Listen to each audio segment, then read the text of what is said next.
같은 네. 전세권이라고 해도 후순위 전세권은 당연 배당권자. 하지만 선순위 전세권은 반드시 하면 안 됩니다. 그래야 돈 받을 수 있는 거죠.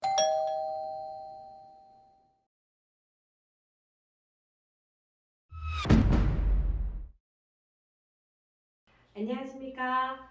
미소 경매 TV입니다. 저는 이제 등기부 보면서 배당은 어떤 순서대로 진행이 되는 것일까? 등기부 순서대로 되는 것일까? 다른 뭔가 규칙이 있는 것일까? 의문이 들었는데요. 배당에 대해서 이번 시간에 한번 살펴보려고 합니다. 배당에 대해서 한번 좀 속속들이 파헤쳐 주시기 부탁드리겠습니다. 경매에서 배당이라는 건 이렇게 보시면 되죠. 채권자가 돈 받기 위해서 채무자의 재산을 갖다가 경매 집어넣잖아요. 네. 그럼 우리 법원의 첫 단계가 뭐라 그랬죠?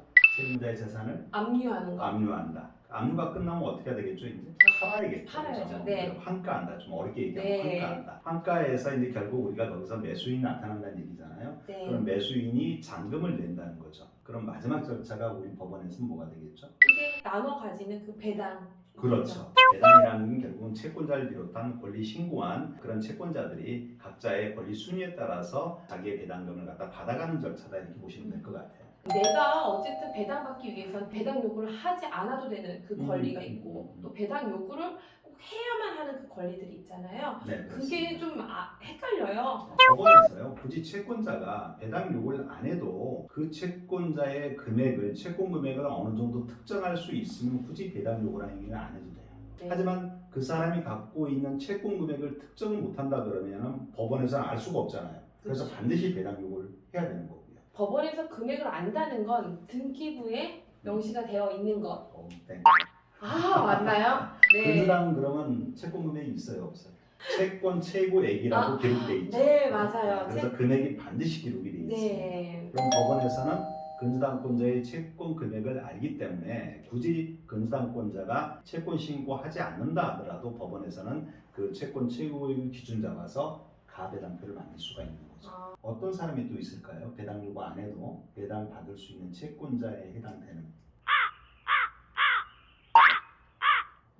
가압류권자 같은 경우는 네. 반드시 채권액을 기록을 합니다. 그럼 가압류권자는 배당 요구해야 돼요? 안 해도 돼요? 안 해도 돼요. 그렇죠. 그런 가압류권자나 근저당권자 같은 경우에는 당연 배당받을 수 있는 채권자에 들어갈 수 있다는 얘기죠. 그러면 만약에 배당 요구를 해야 하는 그런 경우에는 예를 들면 뭐 등기를 하지 않은 뭐 임차인 그런 사람들이 그렇죠. 해당이 되겠죠. 그렇죠. 네. 일단 아까 배당 요구가 반드시 필요한 채권자 중에 한 사람이 대표적인 사람이 임차인입니다. 그래서 임차인 같은 경우는 자기가 갖고 있는 보증 금액이 등기부에 기록이 되는 건 아니죠.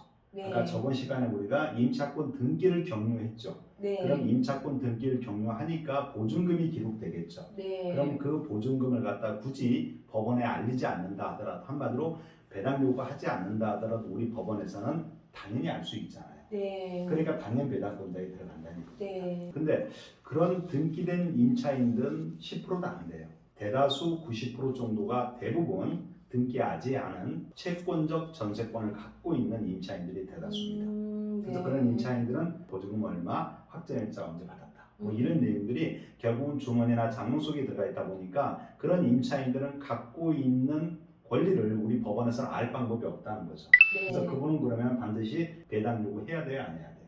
해야 하는 거죠. 그렇죠. 상당히 중요한 겁니다. 뭐 그 밖에 뭐 전세권 뭐 이런 중요하죠. 네. 전세권 같은 경우도 결국 그 목적물을 갖다가 사용 수익하기 위해서 기록을 하는 거잖아요. 네. 그죠? 그 전세권은 반드시 전세 보증금을 등기부에 기록을 해야 됩니다. 전세권자도 배당 요구를 하지 않아도 되는 권리에 포함이 되겠네요.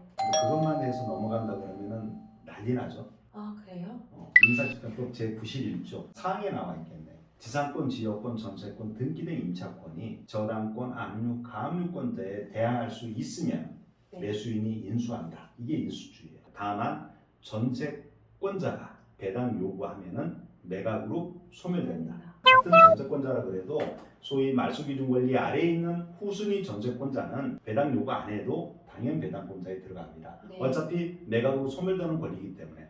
다만 말소기준 권리 위에 있는 전세권자인 경우에는 배당 요구를 안 합니다. 난 이 목적물에 더 살다 나가겠다는 의사 표시거든요. 네. 그래서 배당 요구를 안 한 사람들이 간혹 나온다는 거죠.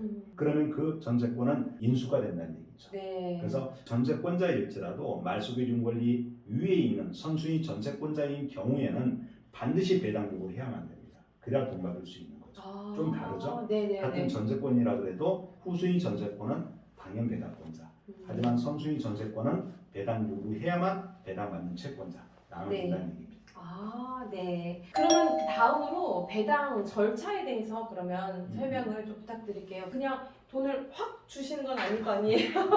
낙찰자가 잔금을 내게 되면요, 그 다음날 뭐 배당을 실시하지는 않습니다. 우리 네. 법원에서는 낙찰자가 잔금을 낸 시점부터 배당기를 잡아야 되니까 대략적으로 한 달쯤 후에 배당기를 잡는 게 일반적인 모습이거든요. 그러면 이제 그때 이제 사법보좌관님이 배당을 실시하거든요. 그래서 네. 거기서 배당이 이의 있는 사람들은 거기서 이의하는 거고요. 이의하는 자가 없다 그러면은 뭐 금방 한 3-40분 정도면 다 배당이 끝날 수 있게끔 만들어줍니다. 지금 이제 설명 듣다 보니까 이제 또 점점 더 배당에 대해서 궁금한 것들이 생겨나는데요. 다음 시간에는 배당 순위, 누가 먼저 돈을 받아가는지 뭐 이런 부분에 있어서도 법무사님께서 설명을 좀 해주시면 좋을 것 같다는 그게 사실상 어려워요. 근데 뭐 하긴 해야죠. 배당 순위가 궁금하시면 다음 편도 시청 부탁드리도록 하겠습니다. 다음 편에서 뵙도록 하겠습니다. 감사합니다.